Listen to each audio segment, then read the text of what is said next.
Man ir sapnis, ka alus ir latviešu svētku dzēriens, gluži tāpat kā sendienās, kad mūsu senči alu galdā cēla visos latviešu svētkos un svinībās. Alus mīļotāji un pavāri, es aicinu jūs vienot Latvijas produktu garšas ar dzīvā alus garšām, lai radītu receptes gardiem ēdieniem, ko mēs latvieši varētu ar lepnumu galdā celt svētkos. Lai apkopotu gardākās ēdienu receptes ar alu kā garšvielu, Dikļu pils un Valmiermuižas alus kopīgi nolēma rīkot fotorecepšu konkursu alus mīļotājiem un gardēžiem.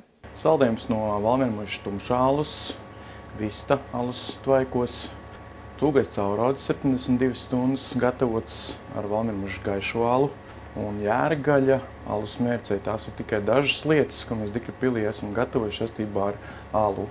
Mums sasāla stāsti vienmēr apakšā tam un receptes un idejas un ļoti interesants metodas, kā mēs to taisam.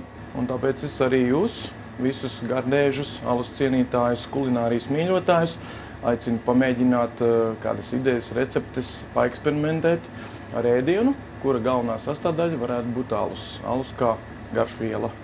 Laipni aicināti, gaidīsim idejas, receptes. Uz drīz tikšanos! Aicinām līdz 30. aprīlim sūtīt mums alus ēdienu receptes iemūžinātas fotogrāfijās. Iesūtītās receptes publicēsim portālā TVNet.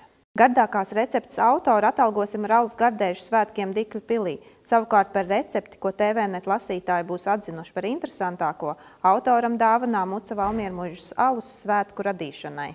Vairāk par konkursu uzzināsiet Dikļu pils un Valmiermuižas alus mājaslapās.